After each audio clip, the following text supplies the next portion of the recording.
Hello and welcome.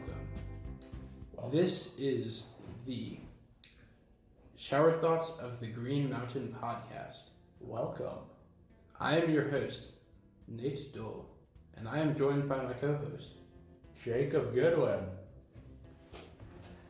And today, we're gonna, introduce ourselves and sort of what this podcast is gonna be, in a way. We don't really know what we're doing, but we're gonna do it anyway. Yeah, would you like to explain what a shower thought is for those who may not know? Yeah, sure. So a shower thought is essentially just a passing maybe factoid or maybe some hint of wisdom you get when you're taking a shower or just doing any sort of menial task where you just sort of get wandering thoughts all throughout your head. Yep, that pretty much covers it. So, there's a whole lot of different things you could be thinking of, but regardless, we're going to be wandering between topics all throughout the podcast, we think. So, that's what a shower thought is. Yep. Now, let's introduce ourselves. I'm Jacob. We kind of did. Just, basic facts. Oh, okay, sure. Go ahead. I'm Jacob. I am a freshman, class of 2023. Gonna be majoring in community and international development, and pass it on to you. I am Nate. I am also a freshman, and I'm engineering undecided, looking towards mechanical or civil, most likely. I sort of have similar interests. Like for me, civil engineering would have been an area I would have wanted to get into if I wasn't going for something along the lines of urban planning, which is what I'm aiming towards with my degree. But it's an interesting area, I'd say. Yeah, agreed. I was looking at architecture for a bit as well because my mom is an artist, but I don't have the artist genes, and I realized that that's kind of not how it works. You have to actually try and practice and all that kind of put an effort. Why? But I mean, that's still more difficult than I don't know, putting a yellow square sideways and being art. Modern art. Yes. The very thing. Have you been to the modern art, like this beautiful podcast we have here? Yeah. Have you been to the museum on campus at all? I did not know there was one. Yeah, I did. Is it what am I saying? Sort of by where the classes are, over to the. Well, there's classes a lot of places. It's sort of down by the as far as I understand. and Calkin and all this. Is it over there? Maybe it's down. I think around the corner from the Erie Island Chapel. Yeah. Okay, I think I know what you're talking about. Are there statues out front? I believe so. Yeah. Okay, I've not been there. I think I've seen it though. I haven't been there either. I don't know. I didn't know there was a museum on campus. I'm surprised they never mentioned it during orientation or any time like that. Yeah, that is kind of interesting. Maybe it's a mediocre museum that's they haven't told us about it. Yeah, I found out about it because I was looking for jobs on campus, and oh, interesting. I noticed they're looking for a total of, I think it was 13 security guards. I assume it's for different shifts. Oh, I could definitely do that. Yeah, for those listening, I'm about 6'2", so I feel like I could be a security guard. Just still going to the top. What do you do? Oh, why is it? It's still working. Just checking to make sure we're still recording here. So, I don't know, do we want to talk about orientation at all? I suppose we should talk about stuff on campus. We could. Do we want to go back to when we met and stuff in June, or do we want to talk about let's do that, and then we can talk about our first conversation, if you recall. Oh, the initial conversation. All right, let's introduce orientation first. So we went, June 23rd, maybe 24th. Regardless, that was first year orientation, split up into 3 separate areas. We got the last one. You said you stayed over in Harris Millis, right? Yes. I assume all the orientations did then, but I feel like I heard some of them stayed at other places, but our orientation was definitely at Harris Millis. I do feel like I heard someone say that they stayed at Central actually, which is that's where I live. I think those are better dorms than Harris Millis. Yeah, they look much newer, nicer. To be frank, they are newer buildings, so sort of to be expected. Yeah. During all of orientation, my roommate was quite ill actually, so I didn't get to know him that well, which was a blessing and a curse. Because of that, I wanted to anyway, but I made sure that I sort of approached people and like try to meet them. Yeah. And one such person was Jacob over here. Oh yeah, myself. You see, I'm the more awkward, introverted type, and I just sort of, I interacted with my roommates, but I'm not good at really introductions, I guess, going up to people and meeting them. So it was sort of a blessing at the time to have someone come up to me, because that's how I've made a lot of friends in the past. So what was it? It was just lunch, wasn't it, when we met? I believe so. Yeah, that sounds right. Yeah, it was unexpected on my part, because I was just sitting there not really doing anything except eating it on my phone. Yeah, if I'm being honest, I think I was just looking for someone to eat lunch with, so I wasn't alone, but why not? Yeah, I don't know, we didn't really talk that much at the time, we were just there eating. Yeah, we were sat like by a window, right? No, that was in the middle of the cafeteria. By the window was the next day, wasn't it? Oh, may have been. Yeah, by the window is when we get to our fascinating story. Yeah, you're right. That was a different time. I'm remembering incorrectly. But yeah. Anyway. Orientation was overall interesting, I'd say. It was, I don't know, some of it felt a little unnecessary, but a lot of it was just moving between rooms and shout out to my OL Preston Grippo. If you're listening, that's kind of weird, but what's up? The only reason I remember your name, because I still have the group me chat on my phone. I'm not just a weirdo like that. I saw you like once for like one day, but yeah. So, orientation, obviously the typical icebreakers that we have to do every class, every year, except lectures, God bless them. But, yeah, God bless lectures. I absolutely love lectures. Especially my 8:30 in the morning. 8:30 in the morning lecture? Oh, yeah. Oh, I have one. My learning community course. Yeah, people in the wellness environment, know how we feel about that particular course. It has its moments, Yeah. Bad. For us in innovation entrepreneurship, This man is the only one I know in that actual learning community. Yeah, it's not a huge one. We have to take a class that's 8 to 9 p.m. So, it's a great time having to go out at 8 p.m. to a place on the opposite side of campus from Innovation Entrepreneurship Living as well. Where are you? We live over on Redstone campus, right. And the class is over near the chapel. So, you've got... That's where pretty much all of my classes are. I have my learning community course is in, the Given Medical Building lecture hall, but even that's like right there pretty much. Which since I live in Central Campus is pretty good, pretty nice. It'll be nice. It'll be nicer in the winter when it's snowing or whatever. Yeah, I'm looking forward to winter. I am too. As many people that go here, I enjoy skiing. I'm looking forward to trying it. I've never been skiing, never been snowboarding, never had the chance really, but I bought a season pass to J Peak. Okay. And you bought them, yeah. All right. Looking forward to trying it. Even if I don't enjoy it, I imagine I'm gonna just enjoy being up at a mountain. So. Oh yeah, it's pretty cool. I've been there exactly one time. That is I'm from Pennsylvania, so I don't get to go skiing in Vermont, or I haven't previously very, very frequently.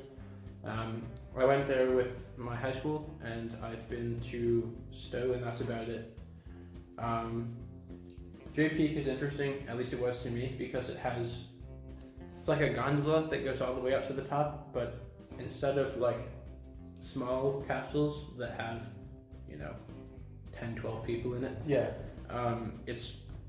And like a lot of those, it's more like a tram basically. I think that might even be what they call it, but it goes like all the way up and all the way back down, and it holds like 60 people, I think. Yeah, and that means the lines can get long because there are 2 of them and they go up and down, but since that's it, like it takes a little bit longer. Yeah, it was interesting though. The first time I went to Stowe, they also have like something but it's like more like the traditional, I think traditional gondola experience. I wouldn't know, I haven't really been on any before, other than Stowe. But I was unaware that you're supposed to put your skis on the outside of the thing, so I was like trying to take them in and like I almost missed it. And I was like, ah! Yeah, if I remember correctly, you're supposed to bring your poles inside but keep the skis on the outside, which was just, for someone who didn't know, like it was a bit of a mess, but it was fine. Yeah, so Pennsylvania mountains are about like a third of the height of the ones in Vermont, so most of the lifts are going to be, open to the air, just like a regular, what I consider to be like a regular ski lift. That works out just fine, but it's definitely a totally different and more fun experience to ski in Vermont, I would say. Yeah, seems like we're both looking forward to it, but rather let's, I guess, get back to orientation. Oh yeah. The big detour, I suppose. Big detour, big ideas. Shout out to Netflix. If they want to actually take this idea, contact us. We're happy to work with you. But we should probably explain it first. Oh yes, here we go. All right, so we were sitting, what was it, a Central Campus, I believe, cafeteria? I do believe so. We were sitting there, eating our lunches, staring out the window at a guy, in his truck. Going. Yeah, as people on campus will know, there's been, construction off and on, sort of, around for quite a while now. Yeah. So we happen to be sitting on the side of the dining hall overlooking said construction. And if I remember correctly, there was sort of a little pathway and then like a fence behind that with the construction, Something behind. Yeah. All right, so it didn't look all that great behind there because it was in the middle of the construction site. So the wall was the fence thing was attempting to like obscure that, but I'm not sure it worked all that well. But because of that, there wasn't all that much room for this particular vehicle to do what it's supposed to do. Yeah, go in and back out of the little area. So we were watching a guy in his pickup truck. What was he doing? He was just trying to back up, and then what was it? He was just we were just watching this guy while we were eating our lunch, sort of in silence. And we got this fantastic documentary type idea where, how do we put this? Well, to be clear, we had been inspired by some of Netflix's more sort of obscure or interesting ideas. So I don't know if we had been talking about it previously, but it came up, or Black Mirror came up. Oh yes, Black Mirror. By the way, if you guys have not seen Bandersnatch, highly recommend. It's pretty fun. Which one is Bandersnatch again? It's the like choose your own adventure one. Oh yeah, so you get to like pick different options. It's pretty cool. We also after that like wanted to do some more of it, even though we'd been doing it for a little while. My friends and I. Oh, I've got a good story. And we tried to do the Bear Grylls one. I don't recommend that one. That one's pretty bad. I don't think I've seen that one. I've seen quite a few of them, but not quite all of them. But regardless, so they've got Black Mirror obviously is very much a dystopian or futuristic sort of universe where they take a look at some very dystopian, or I don't know how to put it. You know, if you've seen it, you know what I mean. But regardless, just to say that their idea of how to start a first episode is quite different from ours. oh yeah, We'll save the listeners of the details on that. But if you do not know what we're talking about and would like to find out, there are ways to do so. yeah, go on Netflix, watch a few. The first one is not quite like the other ones, I'd say, but it's still Agreed. along the same sort of ideas, I suppose. But regardless, our idea was something along the lines of a Black Mirror documentary type film that, you know, typically someone would probably put on while they're doing something else in the background, maybe browsing their phone. So we come to maybe a city or some sort of area where there's substantial construction. And what our idea was, all it is like a single camera, a single microphone, following a man in his pickup truck, driving into this construction area. And it was Right. So he gets himself into a situation where it's difficult to get out of, and basically the entire documentary, if I remember correctly, was, you know, different people attempting to escape this particular area, and we could, or maybe even the same guy, and just introduce like different obstacles and challenges to, let's say, like mildly hinder his effort, perhaps. Yeah, like the idea is whoever it is drives into the area, gets into maybe some particular situation, maybe in their vehicle, maybe they're outside the vehicle, regardless. They're having some difficulty getting out. So like the first episode, we would start it off, well, the beginning of the whole documentary would probably be something along the lines of, he's in his truck, he accidentally goes like very close to maybe between two walls. So all you're watching him do is keep on shifting between forward and backwards in his truck. Going forward maybe a centimeter, back a centimeter, forward. Keeps on going for maybe, who knows how long, 15 minutes, 20 minutes. You just watch this guy, and while he does this, he's completely calm, basically expressionless. And he's just going back and forth, and then eventually he gets out and just drives off like nothing happened. And we go along that same sort of line for maybe even hours on end. It would be very low production value, but it would be interesting. And did we discuss how we wanted to end it? We may have, I don't recall. Yeah, I don't recall either, but the whole idea was, oh yeah, also, another idea we discussed was maybe making this whole thing colorless, so just purely black and white. It is just monotone film, very little sound, very little going on. It's just a man going backwards and forwards. Right, yeah. Maybe we could even get like celebrity, you know. Oh, yes. Celebrity guest appearances. They'll just be the driver. Yeah, exactly. They don't, and so the idea of the show is it's supposed to be absurd and without an explanation, right? Would you say? Yeah. Right. So you put the celebrity in the truck. You change literally nothing else. You don't acknowledge it, and the episode goes on. And we never discussed completely what an ending would look like for this, but there's a whole lot of different directions I suppose they could go. They could go with just no ending at all and just continue it, maybe release an episode like every few weeks or something. Maybe he just like crashes the truck, you know? Oh yeah, there's an idea. Literally one of the whole series ends when somebody accidentally like gets hurt, maybe gets a cut on their hand or crashes the truck into something. Then it just goes black and it's the end. This is not really related, but talking about celebrity, you know, guest cameos or whatever, right? Yeah.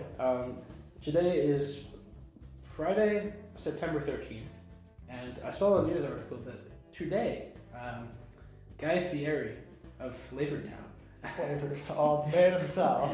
Flavor Town is filming some sort of, I don't know, special for his show in Burlington. So. Oh, exciting. Don't know when it's going to come out. What show? No idea.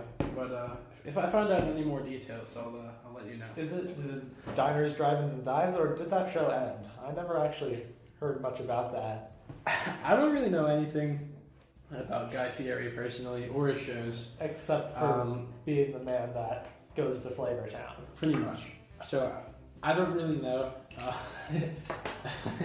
I don't. Yeah. Most of my like news that I get on my phone is like targeted. I don't know why they decided to show me that one. I guess because I go to school in Vermont and Google knows that, which is an issue we can talk about another day. Oh yeah, well, we can go back to Black Mirror if we wanted to, but we're not gonna. Yes, we could. Well, let's just go past that topic. I don't know. Want to talk about like a little bit of current news at all? Did you watch the Democratic debate at all last night? I did watch it. The whole thing?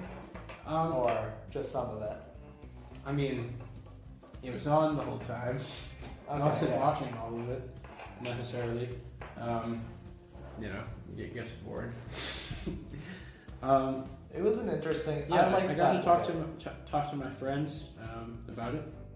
I have a lot of friends who share, you know, political views with. Well, we all have our different ideas, but like, I feel lucky to be in a situation where all of us can sort of talk about, you know, what we think. Got to learn through them some of Andrew Yang's policy, which I hadn't really known about before. It's rather interesting. Andrew Yang's an interesting character, I'd say, but absolutely. For me personally, obviously I don't want to get too into politics here, but like, I just don't see him as very presidential, personally. I get what you mean. I do. And like I was talking a few weeks ago with my grandmother because she likes to, you know, go on about whatever's happening in the news and whatever, and so she said the same thing. She finds him interesting, but doesn't see him as really being an actual contender for president, but he's got interesting ideas. But regardless. Yeah, his main thing, for those who don't know, is like universal basic income. Yeah. Which is like, how that's supposed to work is it's, well, when I first heard about it, I was confused because I'm like, isn't that just going, I mean, if you give everyone like a certain amount of money, isn't that just going to like destroy inflation? Yeah. But how it works is it's like tax based. Yeah, redistribution, I suppose. Right. So it's a way to like redistribute wealth. So like without the use of tax breaks. Right. The more you earn, I guess presumably the more you get. I don't know if it's like the same percentage all the way through, or if it goes up, the more you earn, but you know, if you're more wealthy, even the same percentage is more money, so then that gets redistributed to others who are less fortunate, I suppose. And as far as I understand, I don't know where exactly he originally got the idea from, but I always understood the idea as being that it's a solution to facing future economic problems brought on by like not innovation, I mean automation. With people losing their jobs to it, the idea is that the government takes the money from the companies maybe doing the automation or wealthy people and giving that to people to then spend on whatever they need rather than earning it through a job. And regardless of how you feel on that policy, I think he also had something, what was it, like political, well, I forget what the term was, but like political dollars or something like that? Oh, that's another interesting, he called them democracy dollars. Democracy dollars, that's what it was. I really like that idea, personally. I think that's pretty cool. With that idea, what was it? Well, he suggested that the whole point of that was to limit the, you know, influence of interest groups. Because if everyone can, you know, spend their own democracy dollars in the same ways that an interest group can, then it helps to better,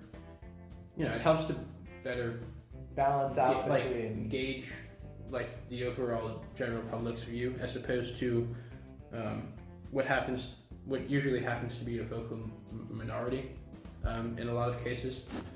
I guess, but the idea is basically to limit the power of like lobbying by businesses and give more power to the people, and also allow politicians to be more concerned with what their constituents care about than what businesses may want them to care about. Because the statistic he brought up was that it would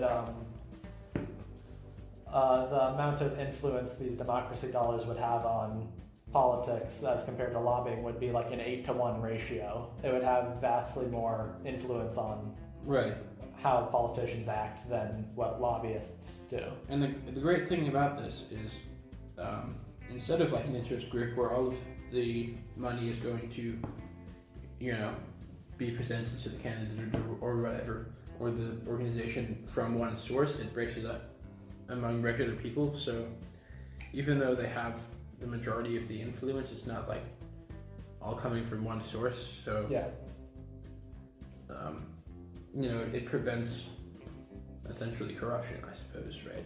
Yeah, it helps mitigate it, and also like you could argue the politicians themselves benefit from it regardless because they just get more money. Right. But at the same time, the money is the motivator. Right. Campaign costs are going up every year. The amount that's required to run a successful campaign is not going down, it's going up every year. Which is another issue that is sort of very popular among the Democratic Party in general, along with others. But that's reasonable to say. Maybe get a little look past that, regardless of what your thoughts are on the ideas of UBI and democracy dollars.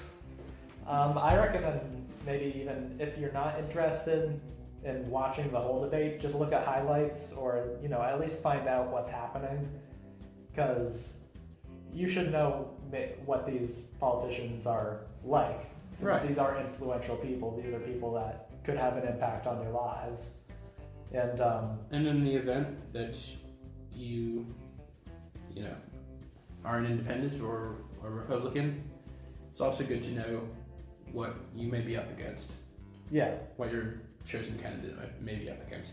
So unless you're going to vote across party lines or something, which is a controversial thing for this election, especially because of how centralized the Republican Party currently is around Trump.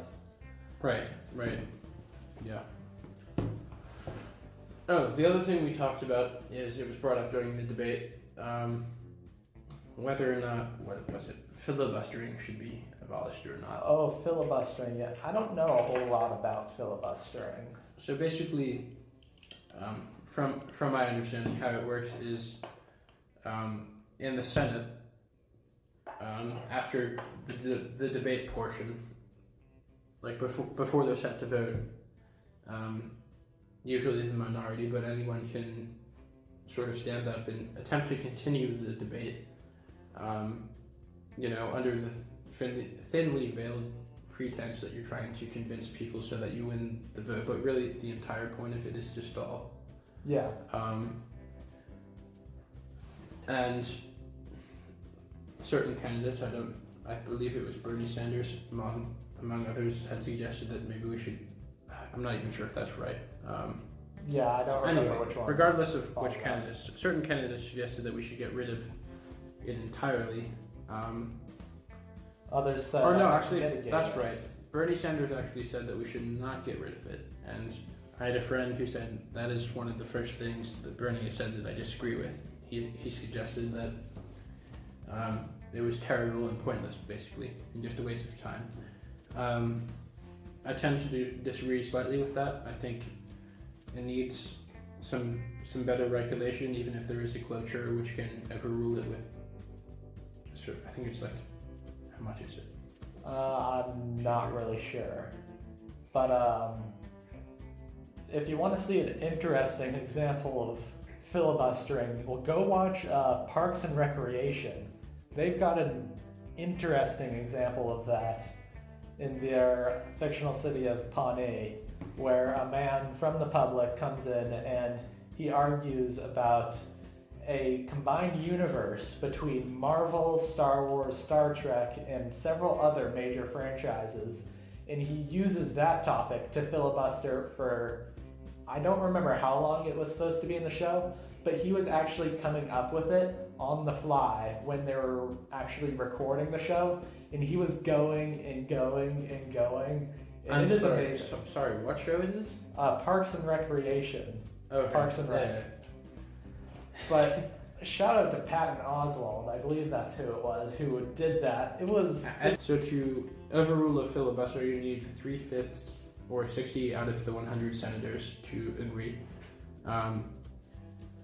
So what happened is pretty much the only time that a filibuster would occur anyway is if it's, or the whole idea of the filibuster in general is to, attempt to convince a small number of senators to switch from one side to the other so that you win the vote, right? Yeah. So the closure is to make sure that they don't do that when there's clearly a majority opinion.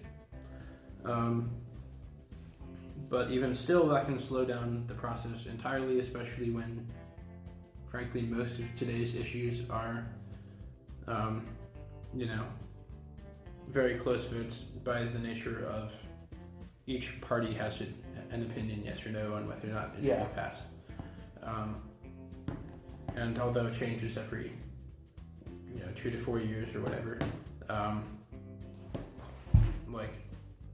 the makeup of the court still remains vaguely, 50-50 split.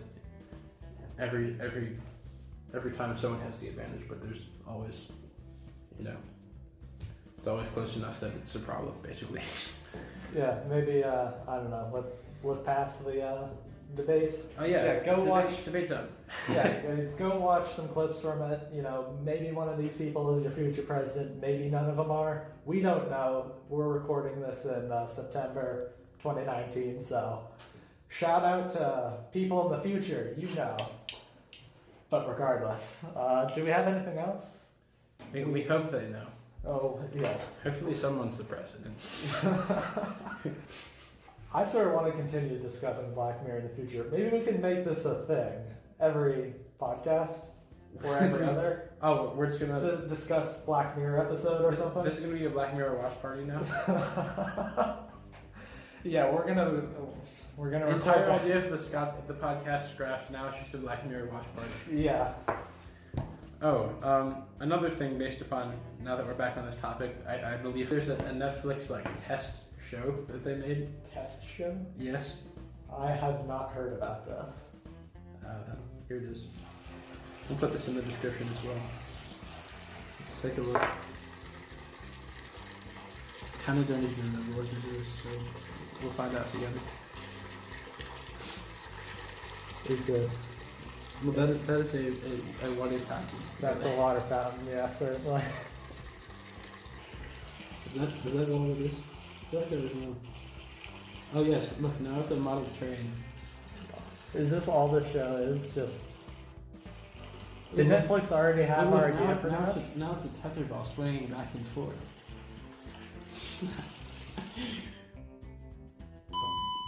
Oh wow.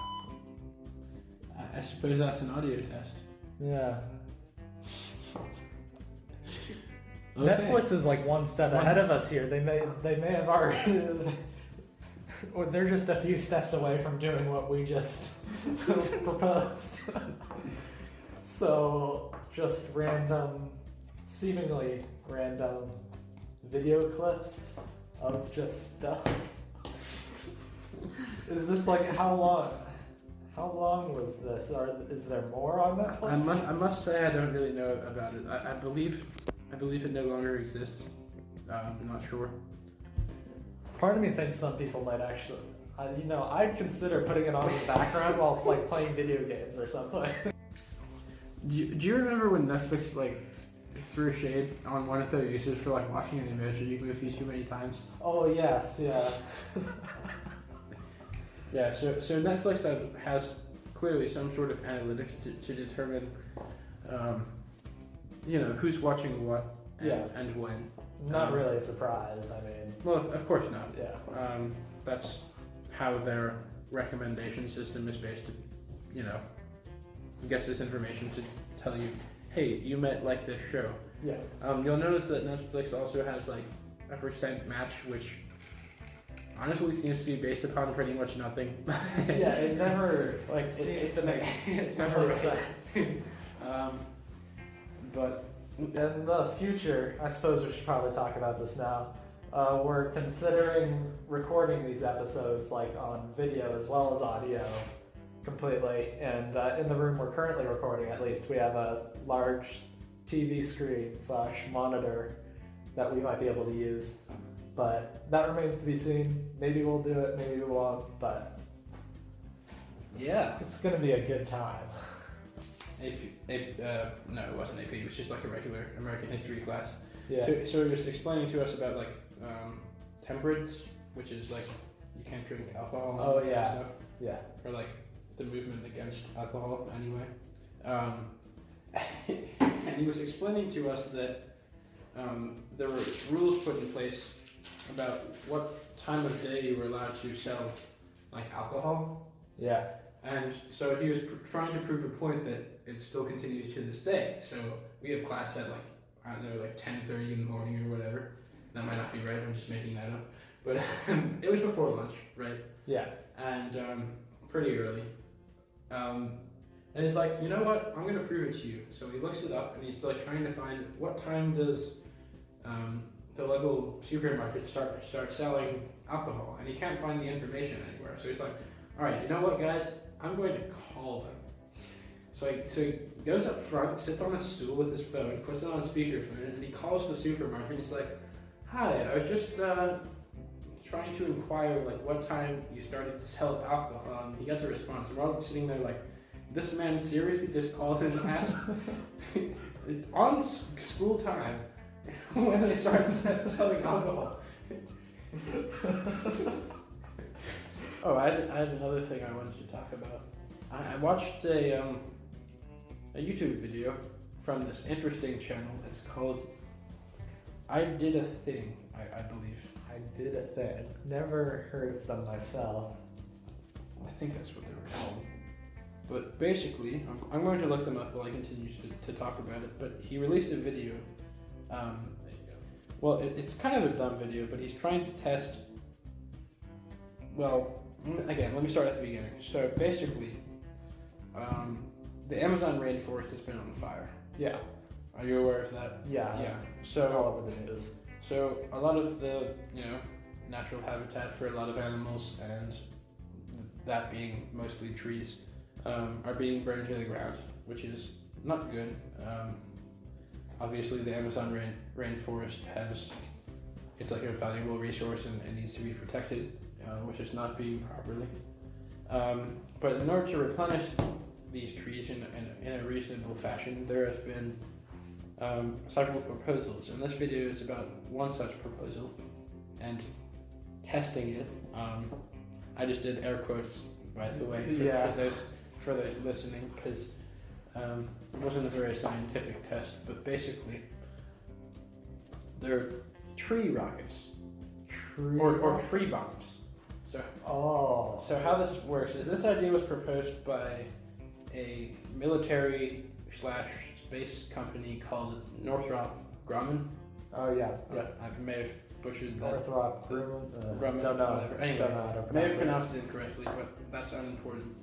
Who have a fair amount of history with rocketry and aerospace, weaponry, and all these kinds of things. But they pushed all of that aside for a minute and decided to focus on creating essentially tree bombs. And what they are is they're a biodegradable capsule, right? Yeah. So from the limited amount of images available, most of the graphics show sort of like, I guess the easiest way to describe them as just like a nose cone of a rocket, or those little like darts, like when you're at the pool or whatever, like those little like things. You know what I'm talking about? Did you have those? Yeah, those were fun, but that's a tangent.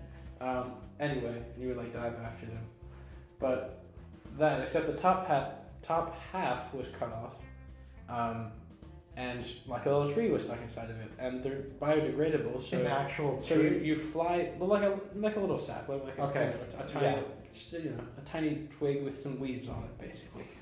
And the idea is to drop those from a plane, I guess, over the damaged area, and they'll impale themselves into the ground. The biodegradable capsule will, disappear. Yeah. And then everywhere where they were planted, there will be new trees. Yeah, starting to grow. Yeah. Which is really interesting to me. An interesting concept. I would have thought they put seeds or something, not just. Right. I guess the idea is they want them to. Well, first of all, it speeds up growth. And it ensures that the trees are more likely to survive because they've already started to grow and they have roots starting to form, and they're already, because the thing impales the ground, they're already going to be like better established than a seed that's just on the surface or to start out. But there was the physics was performed, and it was decided that these things would be traveling about, say, 200 miles an hour by the time they reach the ground. So I guess you better damn well hope that there's nothing in the area. It's like, imagine just being like, a bird or a deer, and just being like, what is that? Why is it screaming towards my head? Oh, it's a tree. You just got hit in the head with a tree. Being large tree just impacting the ground all of a sudden in the middle of nowhere. Right. I mean, large for a bird, I suppose. That, or imagine just being a person even out in the wilderness and suddenly. Yeah, I mean, what looks like a bomb or a rocket coming at you. Well, right. It's tiny. It's going to be, like an inch or two wide and like 3 long or something. Yeah. With a little tree sticking out of it, but even still, yeah. And the other thing that I found interesting about this is they didn't, at least in the images, they didn't appear to have any sort of stabilization on them, so they didn't have like fins or what have you in order to make sure that they flew straight. So what prevents them from being caught by the wind and flipping over and having the tree fall out or whatever? And maybe there's some sort of cap or something biodegradable that keeps the tree inside, or maybe they just lose some. I don't know, but I thought that was kind of interesting as well.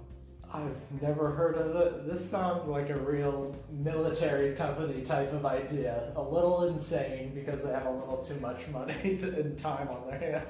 Right, and who knows if they'll actually do it, but I thought that was pretty crazy, pretty interesting. The future is going to be interesting. The future is bright and filled with falling trees. Trees being launched out of aircraft. You thought UVM was trendy for their biodegradable plates and napkins. No. Not at all. Well, wait until you see the flying trees. The flying trees that make it so that we don't have a president in 2020. Full circle. Yeah. Full circle. Oh, yeah. Well, I suppose maybe we should end this off for today. We could. Who knows where this is going to go in the future. We're really jumping around. We'll probably hit UVM on campus stuff, cultural stuff, news, and anything that really comes up, as always, because Shower Thought Podcast. If you guys see Guy Fieri, go and say hello. Oh yeah, shout out to Guy Fieri. If you want to come on the podcast, feel free to email the Vermont Cynic. We're brought to you by the Vermont Cynic, by the way. Probably should have started off with that statement, but either way. This podcast is brought to you by the Vermont Cynic. Mic drop. Have a good day, everybody. Bye. Bye.